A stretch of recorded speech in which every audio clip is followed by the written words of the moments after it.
안녕하세요. 오늘의 코인 정보 공유해 보도록 하겠습니다. 저희 채널 구독과 좋아요, 알람 설정까지 눌러주는 센스 잊지 말아주시고요. 오늘은 솔라나에 대해 브리핑 드려보도록 하겠습니다. 먼저 브리핑 시작에 앞서 영상 하단의 고정 댓글에 보시면 저희 소통방으로 들어오실 수 있는 링크가 있습니다. 저희 채널은 일체 유료 정보료 없이 저희 코인 투자자들끼리 정보를 교류하고 또 본인의 보유 코인이나 상담 역시도 도와드리고 있으니까 부담 없이 참여하셔서 같이 공유하며 유익한 소통 채널이 되고 싶습니다. 많은 참여 부탁드립니다. 그럼 브리핑 시작해 보겠습니다. 솔라나, 이더리움의 단점을 보완하는 빠른 트랜잭션 처리 속도를 앞세우면서 크게 성장했던 코인이며 활발한 생태계 확장을 이뤄내고 있어 큰 주목을 받았었던 코인이죠. 하지만 너무나 빠른 속도만을 중시한 나머지 잦은 트랜잭션 마비가 일어나면 논란이 생기고 있는 코인이기도 합니다.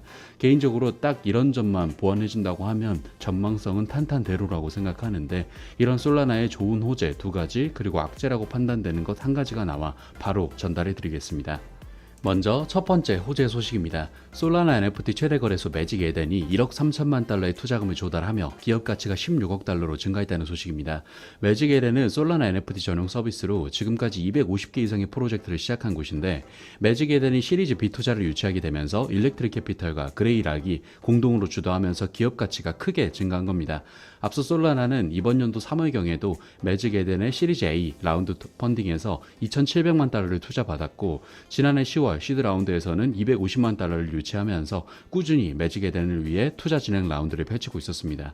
그리고 1억 3천만 달러의 이번 투자를 받기 약 한 달 전 솔라나 기반의 NFT 거래량이 이더리움 기반 NFT 시장의 거래량을 추월하기도 하면서 이미 굉장한 발전 가능성을 보여주고 있었죠.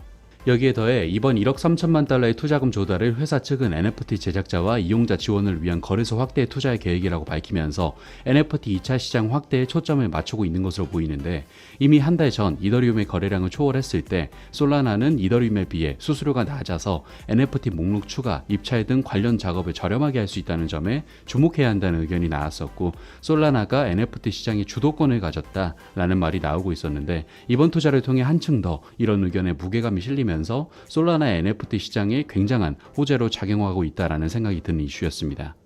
그리고 다음 두 번째 호재 소식입니다. 솔라나가 프로세스 등을 강화하는 게 목적인 솔라나 쉴드를 도입했다는 소식입니다. 향후 수개월간 새로운 실사 기준이 추가될 수 있고, 관련해서 공개된 내용을 살펴보자면 1.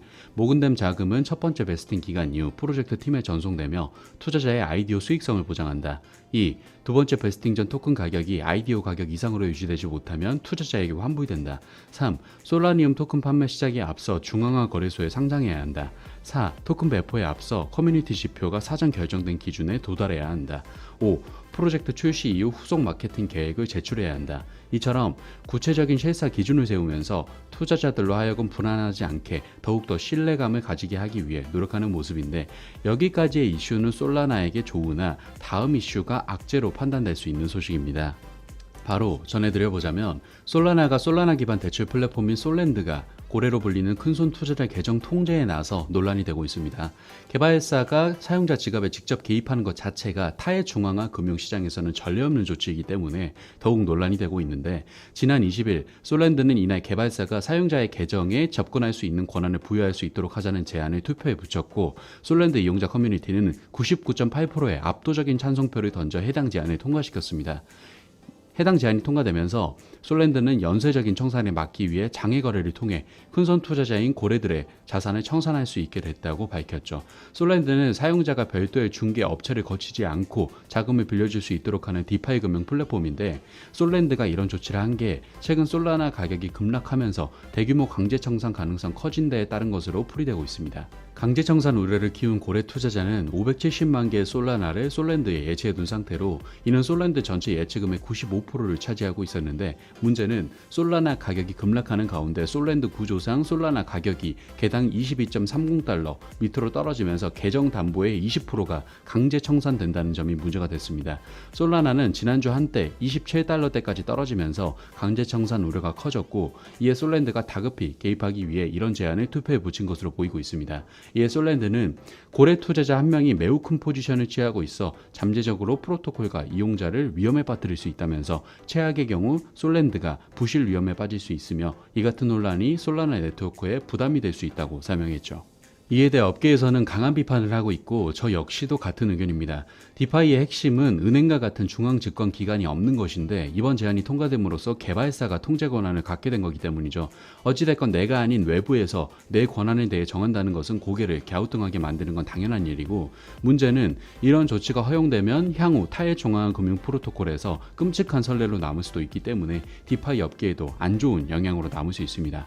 앞서 NFT 관련한 매직에 대한 성장 소식과 프로세스를 강화하는 솔라나 실드 등은 확실히 솔라나가 나아가고 있다는 증거를 보여주고 있기 때문에 이번 솔라나가 지갑 통제 논란을 솔라나 측이 어떻게 커버해서 나아갈지 지켜봐야 할 것 같고, 더불어 계속된 과제로 떠오르고 있는 안전한 네트워크 운영 또한 해결해야 하는 과제이기 때문에 이런 논란이 모두 잠재워져야 솔라나는 다시 일어설 수 있다고 생각합니다. 따라서 관련 행보 잘 지켜보셔야 한다는 점 인지해 주시고, 금일 브리핑은 여기서 마무리하도록 하겠습니다. 마지막으로 영상 하단의 고정 댓글에 보시면 저희 소통방으로 들어오실 수 있는 링크가 있습니다. 저희 채널은 일체 유료 정보를 없이 저희 코인 투자자들끼리 정보를 교류하고 또 본인의 보유 코인이나 상담 역시도 도와드리고 있으니까 부담 없이 참여하셔서 같이 공유하며 유익한 소통 채널이 되고 싶습니다. 많은 참여 부탁드립니다. 감사합니다.